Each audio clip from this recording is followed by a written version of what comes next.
This is Spacetime Series 27, episode 156, for broadcast on the 27th of December 2024. Coming up on Spacetime, a new study warns the threat of superflares from the Sun could be as high as 1 per century. The first ever binary star system found near our galaxy's central supermassive black hole, and NASA's Lucy spacecraft swoops down low past the Earth. All that and more coming up on Spacetime. Welcome to Spacetime with Stuart Gary.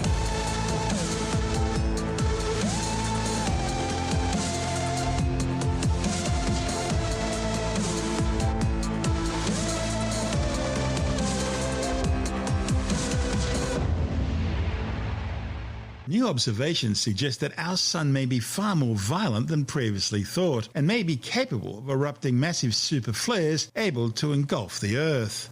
The findings are based on evidence showing other Sun-like stars regularly hurl huge amounts of radiation into space at a rate of at least once per century. Now, there's no question that our Sun can be a temperamental star, as this year's unusually strong solar storms have already proven, some of which led to remarkable auroral activity at lower latitudes. But can our local star become even more furious? Evidence of the most violent solar tantrums can be found in prehistoric tree trunk rings and in samples of millennia-old glacial ice. However, from these indirect sources, the exact frequency of superflares can't be determined. And direct measurements of the amount of radiation reaching the Earth from the Sun has only been available since the beginning of the space age. Modern space telescopes observe thousands upon thousands of stars and record their brightness fluctuations in visible light. Superflares, which release amounts of energy of more than an octillion joules, all within a short space of time, show themselves in the observational data as short, pronounced peaks in brightness. In the current study, astronomers analysed the data from 56,450 Sun-like stars as seen by NASA's Kepler Space Telescope between 2009 and 2013. Now, scientists only focused on stars with surface temperatures and brightnesses similar to that of our Sun. Still, they identified 2,889 superflares on 2,527 of the 56,450 observed stars. Now, when you crunch the numbers, that means that on average, one Sun-like star produces a superflare approximately once per century. The study's lead author, Valery Vasiliev from the Max Planck Institute, says his team was surprised that Sun-like stars were so prone to such frequent superflares. See, earlier surveys by other groups had found average intervals of 1,000 or even 10,000 years. But the thing is, these earlier studies weren't able to determine the exact source of the flare, and therefore they had to limit themselves to stars that didn't have any nearby neighbours in the telescope image. And that's where the current study comes in. It's the most precise and sensitive to date. When an especially high flux of energetic particles from the Sun reaches the Earth's atmosphere, it produces a detectable amount of radioactive atoms, such as the radioactive isotope carbon-14. And these atoms are then deposited in natural archives such as tree rings and glacial ice. So, a sudden influx of high-energy solar particles can be deduced by simply measuring the amount of carbon-14 in a given area.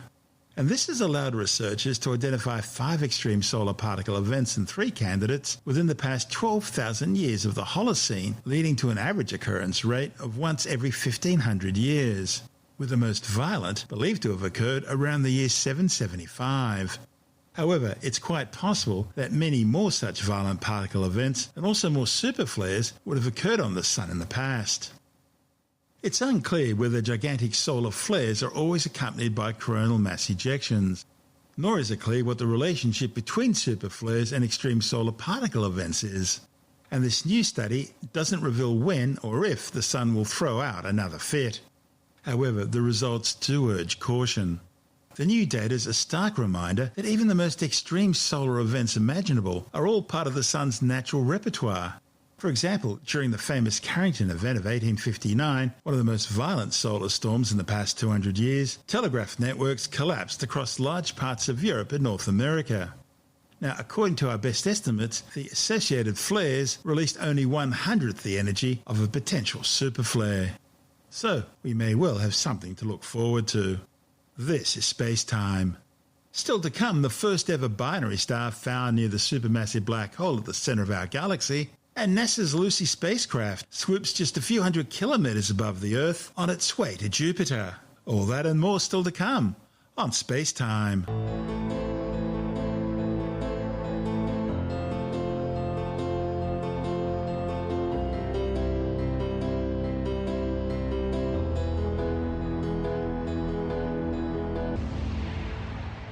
Astronomers have for the first time ever detected a binary star system orbiting close to Sagittarius A star, the supermassive black hole at the centre of our galaxy. The discovery, reported in the journal Nature Communications, was based on data collected by the European Southern Observatory's Very Large Telescope in Chile. The find will help astronomers better understand how stars can survive in environments of extreme gravity, and could pave the way for the detection of planets orbiting close to Sagittarius A star.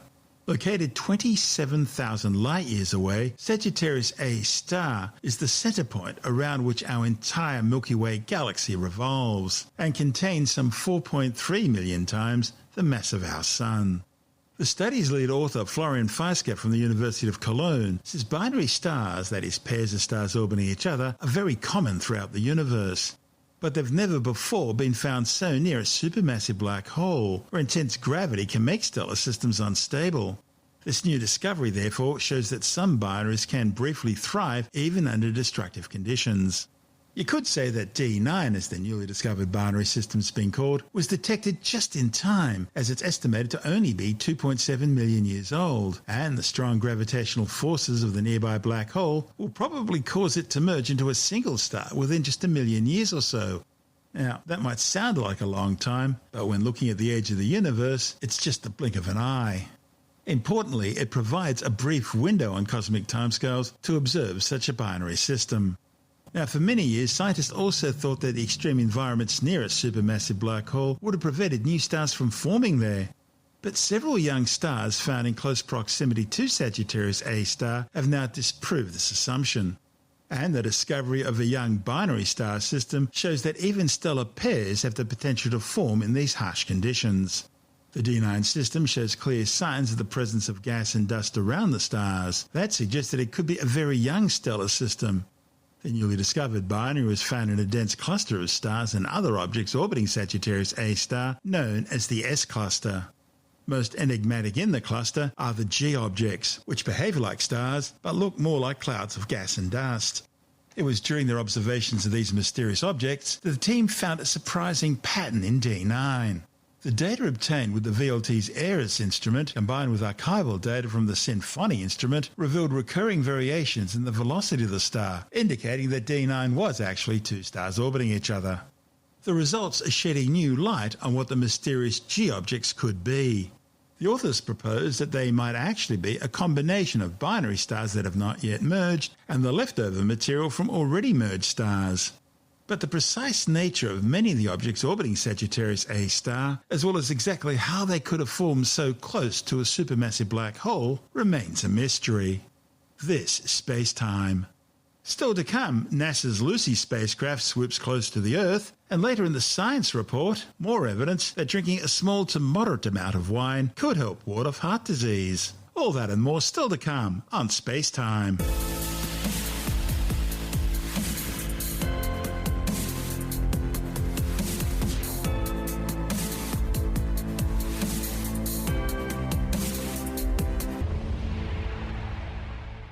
NASA's Lucy spacecraft has successfully undertaken its second close flyby of the Earth as it continues to build up speed on its journey to study Jupiter's Trojan asteroids.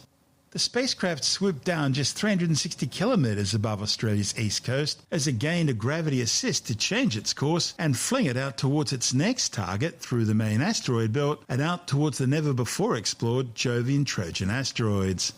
Its close encounter with the Earth increased its speed with respect to the Sun by more than 7.31 kilometres per second. The Jovian Trojans are two small bundles of ancient asteroids which are caught in a gravity well in Jupiter's orbit. The first group of Trojans travels 60 degrees ahead of Jupiter in its orbit around the Sun, while the second group travels 60 degrees behind the gas giant. These are known as the Lagrangian L4 and L5 positions. Areas where the gravitational tug-of-war of primary and secondary objects allows a body to remain in that position for an extended period of time. The second Earth gravity assist occurred 3 years into Lucy's 12-year voyage. The The first gravity assist was back in October 2022, just a year after its launch. That boosted the spacecraft from an initial 1-year orbit around the Sun to its present 2-year orbit, allowing it to reach the inner limits of the main asteroid belt. And this enabled Lucy's first asteroid encounter with the small asteroid Dinkinesh and its tiny satellite moon Salim. This month's latest gravity assist boosted the spacecraft into a 6-year orbit, one that will carry Lucy through the main asteroid belt, where it will fly past the asteroid Donald Johanson on April the 20th, 2025, and then into the Trojan asteroid swarm that leads Jupiter in its orbit for the first Trojan asteroid encounter in 2027. This report from NASA TV. NASA's Lucy mission is heading to the Jupiter Trojans, 2 swarms of asteroids trapped in Jupiter's orbit. When it arrives, it will provide the first close-up look at these primitive objects, thought to be fossils from the dawn of the solar system. But to get there, Lucy needs a little help from the Earth.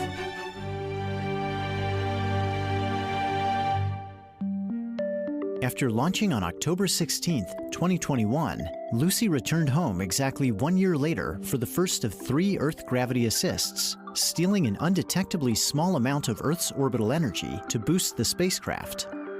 This allowed Lucy to skim the inner edge of the main asteroid belt between Mars and Jupiter. On November 1, 2023, it flew by asteroid Dinkinesh and discovered a small moon. On December 12th, at 1:20 p.m. Eastern Time, it crossed the moon's orbit from the direction of the Sun, greeted by a brilliant view of Australia and the Pacific Ocean. In the hour before closest approach, Lucy skims through Earth's upper atmosphere, traveling over 9 miles per second, bidding farewell to home until its third and final gravity assist in December 2030. The 2024 encounter boosts Lucy's velocity by 4.5 miles per second relative to the Sun, putting it on course for the L4 Trojans that travel ahead of Jupiter. But first, Lucy will traverse the main asteroid belt, making a flyby of asteroid Donald Johanson on April 20th, 2025.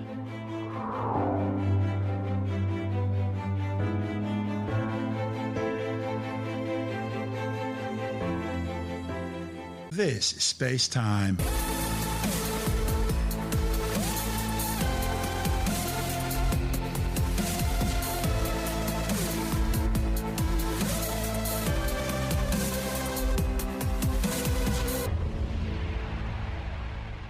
And time now to take another brief look at some of the other stories making news in science this week with a Science Report. A new study has shown that in 2023, sea ice levels in the oceans surrounding Antarctica reached new record lows, falling by as much as 80% in some areas. The findings, reported in the journal Nature, suggest that these low levels of sea ice change the interactions between the oceans and the atmosphere, increasing the frequency of storms. The authors say repeated low ice cover in subsequent winters will strengthen these impacts and are likely to lead to profound changes in faraway places, including the tropics and the Northern Hemisphere. A new study warns that men with enlarged breast tissue that's not caused by excess weight could be at a heightened risk of dying before the age of 75. The study by Danish researchers was reported in the British Medical Journal. The condition, known as gynecomastia, is often caused by a hormone imbalance. The authors found a 37% increase in the risk of death in people who have enlarged breast tissue compared to those who don't. Well, of course, it's Christmas and the holidays and New Year coming up, so it's time for another study on alcohol consumption.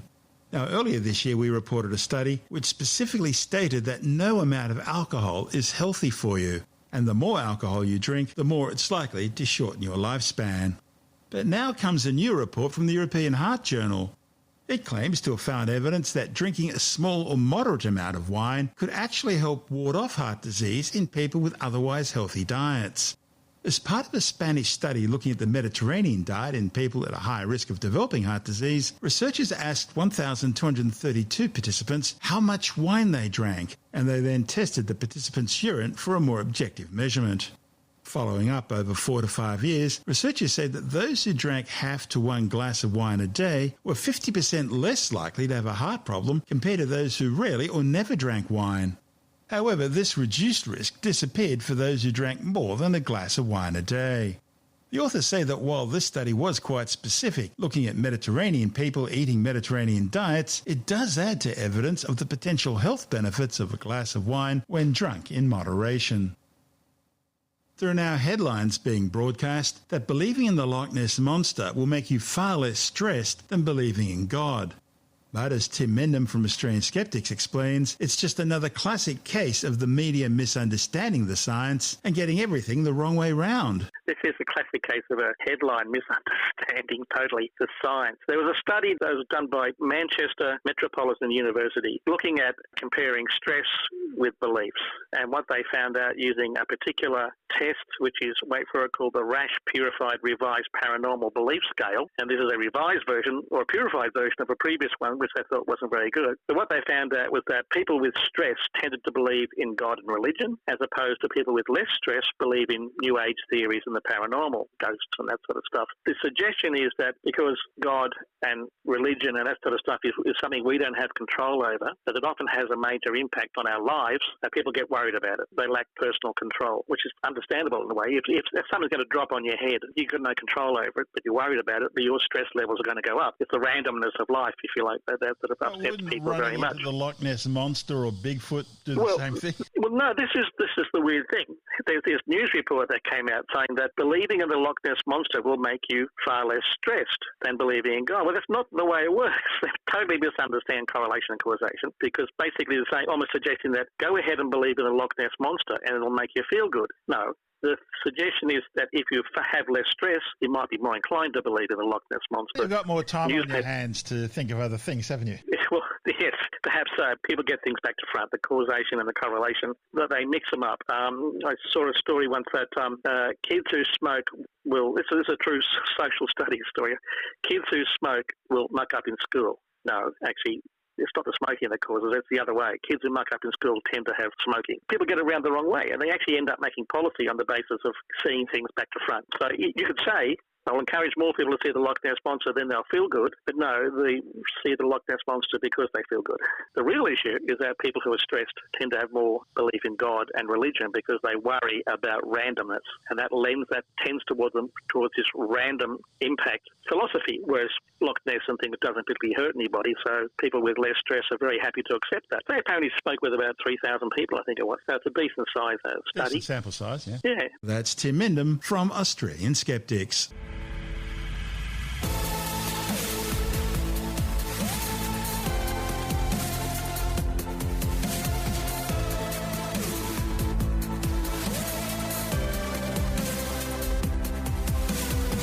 That's the show for now. Spacetime is available every Monday, Wednesday and Friday through Apple Podcasts, iTunes, Stitcher, Google Podcast, Pocket Casts, Spotify, Acast, Amazon Music, Bytes.com, SoundCloud, YouTube, your favourite podcast download provider, and from spacetimewithstuartgary.com. Spacetime's also broadcast through the National Science Foundation on Science Zone Radio and on both iHeartRadio and TuneIn Radio. And you can help to support our show by visiting the Spacetime store for a range of promotional merchandising goodies, or by becoming a Spacetime patron, which gives you access to triple episode commercial-free versions of the show, as well as lots of bonus audio content which doesn't go to air, access to our exclusive Facebook group, and other rewards. Just go to spacetimewithstuartgary.com for full details. You've been listening to Spacetime with Stuart Gary. This has been another quality podcast production from Bytes.com.